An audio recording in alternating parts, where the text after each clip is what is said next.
আসসালামু আলাইকুম রহমতুল্লাহি ওয়া বারাকাতুহু। কোরআন শিক্ষার আজকের ক্লাসে আমি ইকলাব শিখাবো। ইকলাব হলো, আমরা এর আগের ক্লাসগুলোতে বলেছি যে নুন সাকিন এবং তানবিন চার প্রকারে করতে হয়, বা নুন সাকিন এবং তানবিনের চারটি কায়দা আছে।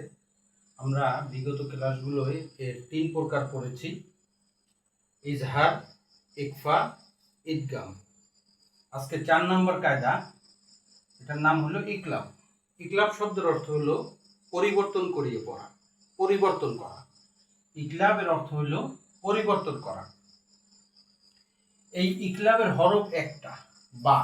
ইকলাবের হরফ একটি, সেটা হলো বা। এই নুন সাকিন এবং তানবিনের পরে যদি ইকলাবের হরফ বা আসে, তাইলে ওই নুন সাকিন এবং তানবিনকে মিম দ্বারা পরিবর্তন করে পড়তে হয়। এটাকে ইকলাব বলা হয়। যেমন আমরা দেখি, হামজা নুন জবর আন, বা জবর বা, তা জবর তা, আন বাতা। কিন্তু এই নুন সাকিনের পরে বা আসার কারণে এই নুনকে, এই ছোট একটা মিম আছে, এই মিম দ্বারা পরিবর্তন করিয়া পড়তে হবে। সুতরাং এখানে পড়তে হবে আম বাতা, আম বাতা, অর্থাৎ এই নুনকে মিম দ্বারা পরিবর্তন করে পড়তে হবে। এটাকে ইকলাব বলা হয়। এই ইকলাব শব্দের অর্থ হলো পরিবর্তন করিয়া পড়া। তাইলে আমরা বুঝলাম যে নুন সাকিন এবং তানবিনের পরে যদি বা আসে, তাহলে ওই নুন সাকিন এবং তানবিনকে মিম দ্বারা পরিবর্তন করে পড়তে হয়, এটাকে ইকলাব বলে। যেমন আমবাতা, ঠিক একই রকম মিম নুন যে মিন, বা ইয়া জবর বাই, নুন যে নি, মিন বাইনি। কিন্তু এখানে এই নুন সাকিনের পরে বা আসছে, এই বা আসার কারণে এই নুন সাকিনটাকে এই মিম দ্বারা পরিবর্তন করে পড়তে হবে। তাহলে কিভাবে পড়তে হবে? মিম বাইনি, এখানে মিন বাইনি পড়া যাবে না, পড়তে হবে মিম বাইনি, মিম বাইনি, মিম বাইনি, এইভাবে। এরপরে দেখি,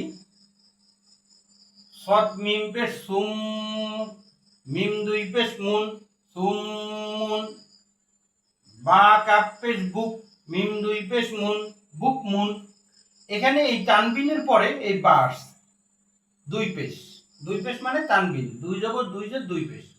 এই দুই পেশ তানবিনের পরে এই বা আসার কারণে এখানে সুমুন পড়া যাবে না, পড়তে হবে সুমুম, সুমুম। অর্থাৎ এই মিম দ্বারা পরিবর্তন করতে পড়তে হবে। সুমুম বুক মুন, সুমুম বুক মুন, সুমুম বুক মুন। ঠিক একই রকম সিন জবর সা, মিম ইয়াজের মি, সামি, আইন দুই পেশ উন, সামিউন। বা জবর বা, সাত ইয়াজের সি, বাসি, র দুই পেশ রুন, বাসিরুন। সামিউম বাসিরুন, সামিউম বাসিরুন, সামিউম বাসিরুন। এখানে দেখেন এই তানবিনের পরে বা আসার কারণে এই তানবিনকে এই মিম দ্বারা পরিবর্তন করে পড়ছি। অর্থাৎ এখানে সামিউন না পড়ে পড়ছি সামিউম বাসির, সামিউম বাসির। অর্থাৎ মিম দ্বারা পরিবর্তন করতে পারে। অর্থাৎ নুন সাকিন এবং তানবিনের পরে বা আসার কারণে ওই নুন সাকিন এবং তানবিনকে মিম দ্বারা পরিবর্তন করে পড়তে হয়।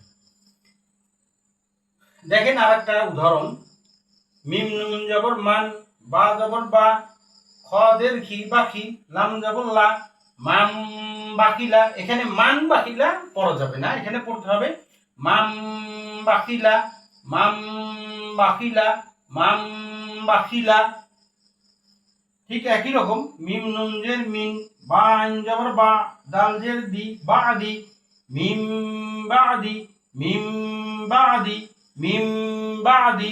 এখানে দেখেন মিন বাদি পড়া যাবে না, পড়তে হবে মিম বাদি। তবে কোরআন শরীফের মধ্যে যে কোনো জায়গায় আপনারা যেখানেই এরকম ছোট্ট একটা মিম দেওয়া থাকে, ওখানে দেখবেন, ওইখানে মনে করবেন যে এটা এখানে ইকলাবের কায়দা হয়েছে। এই মিমটা সব জায়গায় দেওয়া থাকে যাতে পড়তে এবং বুঝতে সুবিধা হয় যে এখানে ইকলাবের কায়দা হয়েছে, যার কারণে এখানে নুনটাকে নুন না করে মিম দ্বারা পরিবর্তন করে পড়তে হবে। যেমন আম্বাতা মিম বাইনি সুম্মুম বুকমুন সামিউম বাসীর মাম বাখিলা মিম বাদি। তাইলে আমরা নুন সাকিন এবং তানবিনের 4 নম্বর কায়দাটা পড়লাম, আজকে শিখলাম। এর আগে আমরা পড়েছিলাম ইজহার। ইজহার অর্থ স্পষ্ট করে পড়া, অর্থাৎ নুন সাকিন এবং তানবিনের পরে ইজহারের 6 হরফের কোনো হরফ আসলে ওই নুন সাকিন এবং তানবিনকে গুণনা ছাড়া স্পষ্ট করে পড়তে হয়, এটাকে ইজহার বলে। এরপরে 2 নম্বর আমরা পড়েছিলাম ইকফা। ইকফা অর্থ গোপন করিয়ে পড়া। নুন সাকিন এবং তানবিনের পরে ইকফার 15টি হরফের কোনো একটা হরফ আসলে ওই নুন সাকিন এবং তানবিনকে গুণনা সহ গোপন করিয়ে পড়তে হয়, ওটাকে ইকফা বলে। যেমন আং তা, এরকম। এরপরে আমরা 3 নম্বরে পড়েছিলাম ঈদগাম। ঈদগাম অর্থ মিলাইয়ে পড়া। ঈদগামের হরফ 6টি। নুন সাকিন এবং তানবিনের পরে ওই ঈদগামের 6 হরফের কোনো এক হরফ আসলে ওই নুন সাকিন এবং তানবিনকে গুণনা সহ মিলিয়ে পড়তে হয়, তাকে বলে ঈদগামে বা গুণনা। এবং 2টা অক্ষর আছে যেটা গুণনা ছাড়া মিলিয়ে পড়তে হয়, এটাকে ঈদগাম বলে। আজকে 4 নম্বর শিখলাম ইকলাব। ইকলাব অর্থ পরিবর্তন করা। ইকলাবের হরফ একটি বা। নুন সাকিন এবং তানবিনের পরে ইকলাবের হরফ বা আসলে ওই নুন সাকিন এবং তানবিনকে মিম দ্বারা পরিবর্তন করে পড়তে হয় গুণনা সহ। যেমন আম্বাতা মিম বাইনি, এরকম। অর্থাৎ নুন সাকিন এবং তানবিনকে মিম দ্বারা গুণনা সহ পরিবর্তন করে পড়তে হয়, এটাকে ইকলাব বলে।